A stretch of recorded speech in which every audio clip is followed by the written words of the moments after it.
Assalamualaikum warahmatullahi wabarakatuh. Gimana kabarnya anak-anak hari ini? Semuanya sehat ya? Alhamdulillah. Kalau begitu, kita berharap semuanya pada hari ini kita dan keluarga kita selalu diberikan kesehatan sehingga dapat melakukan suatu aktivitas di hari ini dengan senang hati, dengan perasaan riang dan senang. Ya anak-anak, untuk materi yang kedua ini saya kira anak-anak tetap bersemangat meskipun kondisi kita ya terbatas oleh keadaan sekarang ini ya. Jadi itu semua tidak mengurangi keinginan kalian, niat kalian untuk selalu menuntut ilmu, sehingga anak-anak harapannya di kelak kemudian hari menjadi orang-orang yang sukses.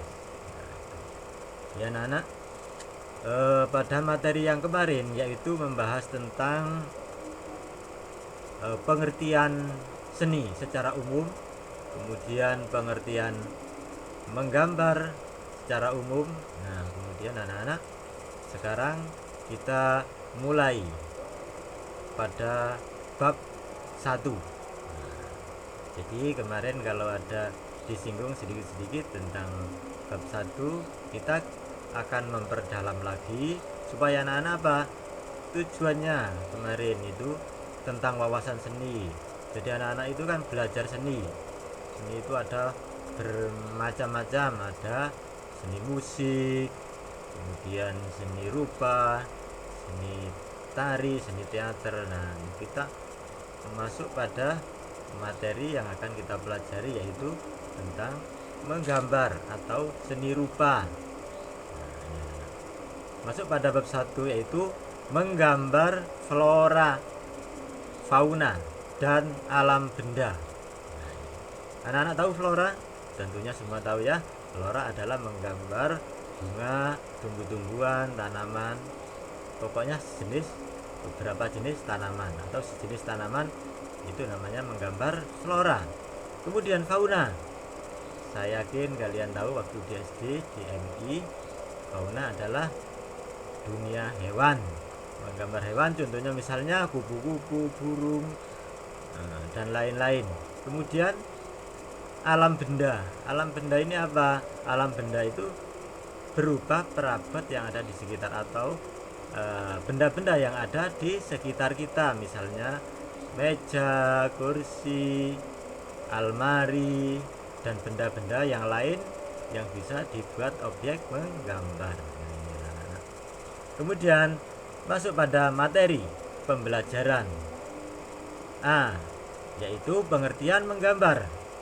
Pengertian menggambar menurut Kamus Besar Bahasa Indonesia adalah kegiatan meniru barang. Meniru itu apa?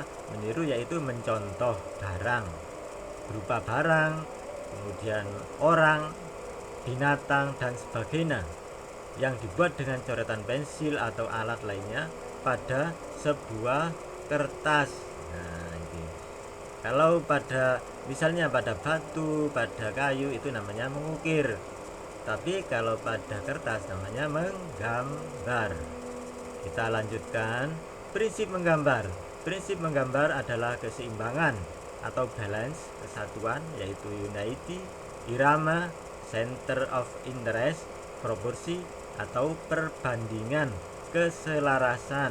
Nah, itu ya anak-anak. Keseimbangan itu adanya keseimbangan kanan dan kiri gambar itu seimbang, tidak berat sebelah.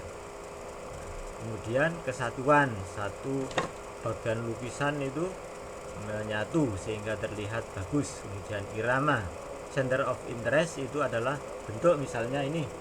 Jadi ada gambar itu center of interestnya ini di tengah, misalnya ini ya.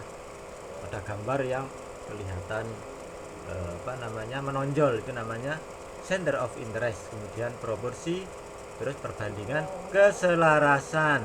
Nah, itu ya. Kemudian unsur-unsur menggambar. Unsur-unsur menggambar dalam menggambar antara lain adalah titik yang terpenting.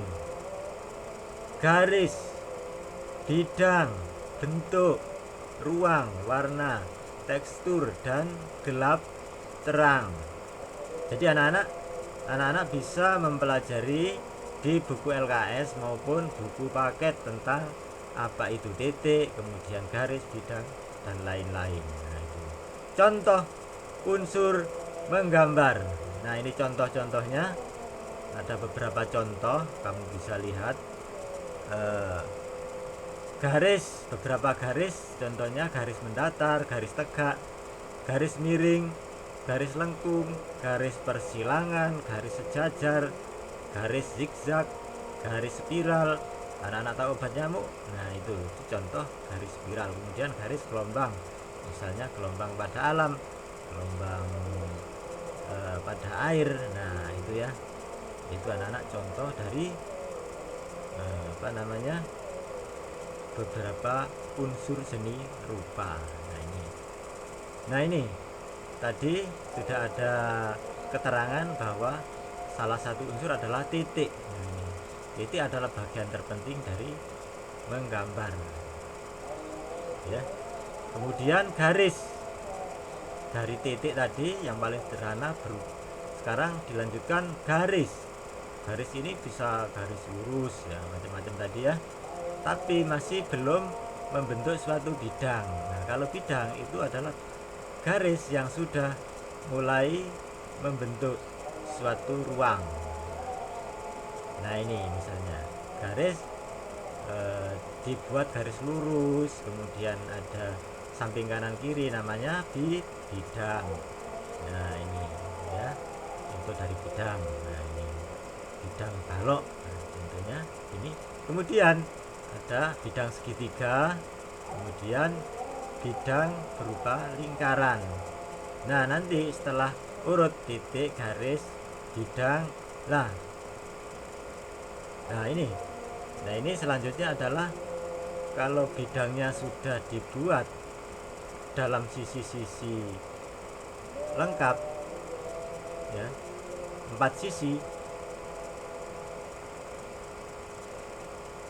ya, sisi kanan, sisi kiri, ya, sisi atas, sisi bawah, maka akan membuat suatu bentuk. Jadi sudah ada bentuknya, anak-anak, ya. Kalau tadi hanya bentuknya kanan kiri saja, atas bawah, tetapi sekarang sudah mulai ada bentuk.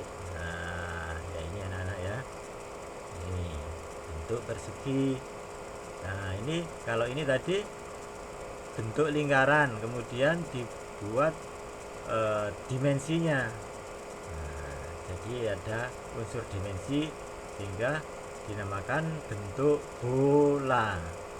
Nah, selanjutnya adalah ini bentuk kerucut, dibentukkan nyata, dibuat bentuk yang nyata, gelap terang, kemudian dalam sisi kanan kiri, atas bawah akan menjadi bentuk piramid.